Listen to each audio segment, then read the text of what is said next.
সম্মানিত খামারি ভাইরা, আসসালামু আলাইকুম রহমতুল্লাহ। আশা করি সকলেই ভালো আছেন। তো আজকে আবারও আমার খামারের জন্য, যেহেতু সামনেই কোরবানির ঈদ, তো কোরবানির ঈদকে কেন্দ্র করে আবারও আমার খামারের জন্য নতুন করে দুটি গরু কিনে নিয়ে আসলাম। তো সেই গরুকে আজকে কৃমির বুলাস খাওয়াবো। তো আসলে কেন কৃমির বুলাস খাওয়াবো সেই বিষয়টা আমি আপনাদের মাঝে শেয়ার করব। তো যেহেতু সামনে কোরবানির ঈদ চলে আসছে, তো চিন্তা ভাবনা করে দেখলাম যে দুটি ষাঁড় গরু, যেহেতু আমার সারা বছর খামারে কম বেশি গরু থাকেই, তো চিন্তা করলাম যে দুটি ষাঁড় গরু যদি কোরবানির ঈদকে কেন্দ্র করে যদি মোটা তাজাকরণ যায়, তাহলে হয়তো এখান থেকে ভালো একটা ইনকামের একটা সোর্স পাওয়া যাবে। তো সেই সুবাদেই কিন্তু আমি এই গরুটা কিনে নিয়ে আসছি। আপনারা যে দেখতে পাচ্ছেন, যেহেতু আমার এখন ক্যামেরাম্যান নাই, যার কারণে কিন্তু একটু ক্যামেরায় সমস্যা হতে পারে। আগে আমি আপনাদের মাঝে বলে নিচ্ছি, দূর থেকে যেহেতু স্ট্যান্ডের মাধ্যমে ভিডিওটা করা হচ্ছে। তো আপনারা দেখতে পাচ্ছেন আমার যে গরুটির ফ্রেম, আমি কিন্তু অলরেডি শুধু গরুটার ফ্রেম দেখেই কিনছি। খুব সুন্দর মোটা তাজা ফ্রেম আছে, এবং গরুটা কিন্তু দাঁতে হচ্ছে 4 দাঁত। 4 দাঁত বয়সী গরু, যেহেতু দ্রুত তাড়াতাড়ি হবে। এটা সম্ভবত বর্ডার ক্রসের গরু। এই গরুটার শরীরে কিন্তু পর্যাপ্ত পরিমাণ আঠালি লেগে আসছিল, সেগুলো কিন্তু কম বেশি পরিষ্কার করছি। যেহেতু আমার 2 মাসের মধ্যে এই গরুকে মোটা তাজাকরণ করতে হবে, মাত্র 2 মাস সময় কিন্তু আমার হাতে আছে। যেহেতু ঈদের 1 সপ্তাহ আগেই, কোরবানির 1 সপ্তাহ আগেই কিন্তু এই গরুগুলোকে বিক্রি করে দিতে হবে। যার কারণে কিন্তু এই 2 মাসের মধ্যে যত তাড়াতাড়ি পারি এই গরুগুলোকে কিন্তু মোটা তাজা করতে হবে। তো আজকে যেহেতু সকালবেলা, এখন সকাল 6:30টার মতো বাজে, তো এই সকালই ভিডিও নিয়ে আপনাদের মাঝে হাজির হয়েছি। যার কারণে কিন্তু নামাজের থেকে আসার পরে যে পরিবেশে ছিলাম, সেই পরিবেশ অর্থাৎ লুঙ্গি পরেই কিন্তু আজকে ভিডিওটা নিয়ে আপনাদের মাঝে হাজির হয়েছি। তো যাই হোক, আজকে আমি আমার এই গরুটাকে কৃমির বোলাস দেবো। আর কৃমির বোলাস দেওয়ার একটাই উদ্দেশ্য, যেহেতু গরুটা কিনে নিয়ে আসছি, নিয়ে আসার পর থেকে আমি যতটুকু বুঝতে পারলাম যে ওর শরীরে, পেটের ভিতরে পর্যাপ্ত পরিমাণ কৃমি আছে। তার কারণ ওর শরীরে যে পরিমাণ আঠালি পেয়েছি আমি, তার মানে ওকে জীবনে কোনো দিন কৃমিনাশক দেওয়া হয় নাই, এটাই তার প্রমাণ। তো আজকে আমি এই গরুটাকে কৃমির বোলাস দেবো। আর বোলাস দেওয়ার একটাই কারণ, যেহেতু সামনেই কোরবানির ঈদ চলে আসতেছে, মাত্র 2 মাসের মধ্যেই আমাকে এই গরুটাকে মোটা তাজা করতে হবে। তো যদি আমি এখন গরুকে কৃমিমুক্ত সঠিকভাবে না করাতে পারি, তাহলে আমি যতই দানাদার খাওয়াই, যতই ভিটামিন ক্যালসিয়াম খাওয়াই, কোনোই কাজে লাগবে না। যেহেতু সামনেই কোরবানি, তো সেই উদ্দেশ্যে আজকে আমি গরুকে কৃমির বোলাস দেব। আর বোলাস যেহেতু একটা পরজীবিকা, ওটা যদি গরুর শরীরে থাকে, তাহলে এগুলা কিন্তু মোটা তাজাকরণের জন্য যত প্রকার ভিটামিন ক্যালসিয়াম বা দানাদার খাদ্যই খাওয়ায় না, কিন্তু সেগুলা কিন্তু কৃমি খেয়ে ফেলবে। যার কারণে গরু কিন্তু মোটা তাজা হইতে অনেক সময় লাগবে বা বিভিন্ন সমস্যা থাকবে। আর গরুর পেটে যদি কৃমি থাকে, কৃমি যদি সঠিকভাবে মুক্ত না করাই, তাহলে কিন্তু বিভিন্ন সমস্যার সম্মুখীন হতে হবে। যেমন গরু থেকে অনেক সময় ঢিলা পায়খানা করবে, অনেক সময় কষা পায়খানা করবে, বা অনেক সময় দুর্গন্ধ যুক্ত বিজলা পায়খানা করবে। এক কথায় আর কি, অনেক প্রকার সমস্যার সম্মুখীন হতে হবে। আর যদি গরু পালন করে যদি পেটের সমস্যা যদি দেয়, তাহলে কিন্তু গরু পালন করে কোনো সময় লাভবান হওয়া সম্ভব না। তো যার কারণে আজকে আমি কৃমির বোলাস দেব। আর বোলাসটা দেওয়ার নিয়ম হচ্ছে এই রেনাডা কোম্পানির আমি একটা ওষুধ নিয়ে আসছি, যদি আপনাদেরকে একটু ভালো করে দেখাই, দেখতে পাবেন রেনাডেক্স। তো রেনাডেক্স দেওয়ার নিয়মটা হচ্ছে 50 কেজি থেকে 70 কেজি পর্যন্ত একটা দেওয়া যায়। তো যদি কালে এই নিয়মেই দেওয়া যায়, তাহলে কিন্তু কাজ একটু কম করে। যার কারণে কৃমির ডোজ সবসময় কিন্তু ওভার দিতে হয়, ফুল ওভার ডোজ দিতে হয়। তো যার কারণে আজকে আমি আমার এই গরুটার ওজন আছে 140 থেকে 50 কেজির মতো। আমি কৃমির বোলাস দিই মূলত হচ্ছে প্রত্যেক মনের জন্য, অর্থাৎ 40 থেকে 45 কেজির জন্য আমি একটা ধরি, তাহলে হচ্ছে ওভারডোজ হয়, যার কারণে কাজটা ভালো হয়। তো 140 থেকে 50 কেজি ওজন আছে, যার কারণে আমি বেছে নিয়েছি যে আমি 3টা বোলাস দেবো। তো 3টা বোলাস দেবো। কৃমির বোলাস দেওয়ার পরে হচ্ছে ওকে আমি লিভার টনিক খাওয়াবো বিকাল থেকে। আজকে যেহেতু সকালবেলা, এখন 6:30টার মতো বাজে, এখন আমি ওকে এই বোলাসটা দিয়ে দেবো। তারপরে বিকাল থেকেই ভালো একটা লিভার টনিক খাওয়াবো। আর লিভার টনিকটা কেন খাওয়াবো, যেহেতু ওকে বোলাসটা দিব। আর বোলাসটা দেওয়ার পরে কিন্তু যেহেতু কৃমিকে যেহেতু ধ্বংস করবে, পরজীবিকাকে যেহেতু ধ্বংস করবে, তাহলে ওর লিভারটাও কিন্তু একটু দুর্বল হবে, বা গরুটাও কিন্তু একটু দুর্বল হবে। যার কারণে ওকে হচ্ছে আমি বিকাল থেকেই একটা ভালো কোম্পানির লিভার টনিক দেবো, যাতে লিভার টনিকটা দিলে ওর লিভারটা যেহেতু সতেজ হবে, বা লিভারের ভিতরে যে সমস্ত গোলযোগ আছে, বা লিভারটা যে দুর্বল হবে, এটা কিন্তু সুন্দরভাবে সক্ষম হবে। তো যার কারণে একটা লিভার টনিক কিন্তু অবশ্যই বাধ্যতামূলক, আমি অবশ্যই দেব।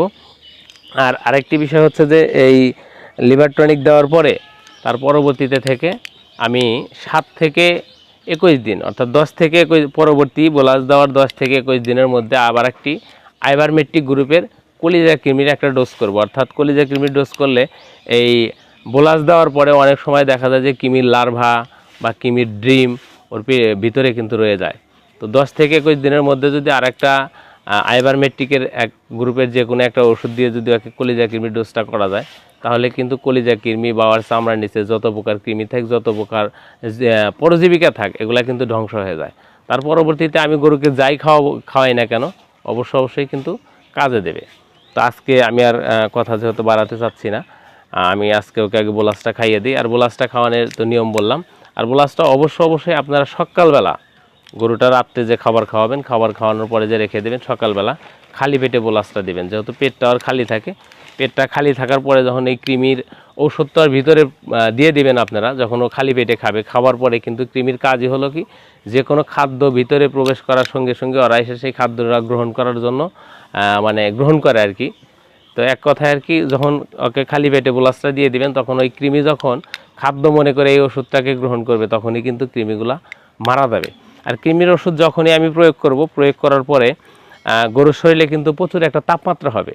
যেহেতু এটা বোলাস একটা ঔষধ, যেহেতু একটা পরজীবিকা ধ্বংস করবে, তাহলে অবশ্যই কিন্তু শরীরের তাপমাত্রাটা বেড়ে যাবে। যার কারণে এই গরুটাকে আমি এখন 6:30 বাজে এখন বোলাস দেবো, 1 থেকে 1.5 ঘন্টা পরে ওকে খাবার দেবো। 2 থেকে 2.5 ঘন্টার মধ্যেই আমি ওকে সুন্দর করে গোসল করিয়ে দেবো, যাতে ওর শরীরটা ঠান্ডা থাকে এবং সুস্থ থাকে। আর দিনের প্রচুর পরিমাণ তাপমাত্রা, আমি অবশ্যই গরুটাকে ছায়াযুক্ত এবং বাতাসযুক্ত খোলামেলা পরিবেশে বেঁধে রাখবো, যাতে ওর শরীরে তাপমাত্রা বেড়ে ও যাতে অসুস্থ হয়ে না পড়ে।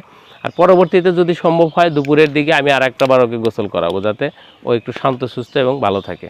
তো এই ছিল আলোচনা। আর আমি আজকে বোলাসটা খাইয়ে দিই। তাহলে এক কাজ করতে পারেন, এই বোলাসটা কিন্তু গুঁড়া করে পানির সাথে মিশাইও খাওয়াইতে পারেন, আবার চাইলে আমানও খাওয়াইতে পারেন। তো আমি অনেক সময় পানি দিয়ে গুলায়া খাওয়াইছি, গুলায়া খাওয়ানোর কারণে একটা সমস্যা হয়, অনেক সময় ফালাইয়া দেয়। আর এই আমান বড়ি যদি গলার ভিতরে দিয়ে যদি আপনারা একটু পানি দিয়া ওই জিব্বাটা উপরের দিকে চাপ দিয়ে ধরবেন, তাহলে কিন্তু অবশ্যই ওকরাইতে পারবে না, খেয়ে ফেলবে। আর যদি খেয়ে ফেলে, তাহলে পুরা ডোজ যদিও খেয়ে ফেলে, তাহলে কিন্তু ভালোভাবে কাজ করবে। আর কৃমির ওষুধ যতটুকু দিবেন, মাত্রার যদি কম হয়, তাহলে কিন্তু ভালোভাবে কাজ করবে না। পরবর্তীতে আবারও আপনাকে কি করতে হবে, কৃমির ডোজ করতে হবে। তো আজকে আমি এটা খাওয়াবো, পরবর্তীতে আইভারমেট্রিক গ্রুপের যে কোনো একটা কলিজা কৃমির ডোজ আমি করে নেব, সেটাও আপনাদের মাঝে শেয়ার করব। আর যেহেতু 2 মাসের মধ্যে আমি এই গরুটা মোটা তাজাকরণ করব, তো অবশ্যই বুঝতে পারতেছেন যে তাহলে কিভাবে করতে হবে। তো কি বিষয় নিয়ে আমি কিভাবে 2 মাসের মধ্যে মোটা তাজা করি, এই বিষয়গুলো পরবর্তী ভিডিওতে আমি আপনাদেরকে আপডেট দেওয়ার চেষ্টা করব।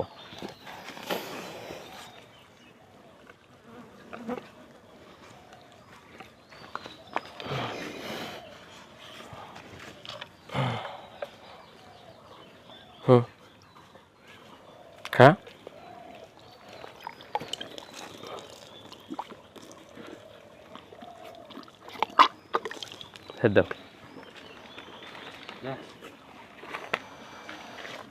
তো ওকে কিন্তু বোলাসটা সুন্দরভাবে খাইয়ে দিলাম, আপনারা দেখতে পারলেন। তো আরও সুন্দর হতো যদি আমি এই গাছের সাথে বেঁধে যদি আরেকটু উঁচা করে ঘাটটা যদি টান করে নিতাম, আরও সুন্দর হতো।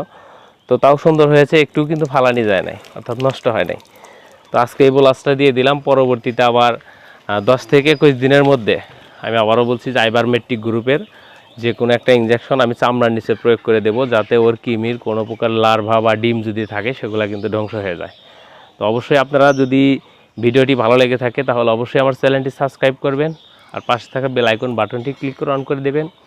এবং আপনারা আরও কি জানতে চান সে বিষয়ে আমাদেরকে কমেন্ট করবেন, কারণ আপনারা কমেন্ট করলেই সে বিষয় যদি আমার জানা থাকে, অবশ্যই আমি আপনাদের মাঝে আপডেট দেওয়ার চেষ্টা করবো। আর যদি জানা না থাকে, তাহলে যেহেতু আমাদের উপজেলা অফিস কাছেই, আমরা প্রতিনিয়তই উপজেলা অফিসে কিন্তু যোগাযোগ করে থাকি। তো আপনারা যদি কোনো কমেন্ট করেন, সেই বিষয়টা যদি আমার জানা না থাকে, আমি যে সমস্ত ভেটেরিনারি সার্জন আছে তাদের সাথে কিন্তু পরামর্শ করে সেই বিষয়টা জানতেও পারবো এবং আপনাদেরকে জানাতেও পারবো। তো ঠিক আছে, সকলে খামারি ভাইরা ভালো থাকেন, সুস্থ থাকেন, এই প্রত্যাশা ব্যক্ত রেখে আজকের মতো শুভ সকালে বিদায় নিচ্ছি। সকলে ভালো থাকেন। আসসালামু আলাইকুম রহমতুল্লাহ।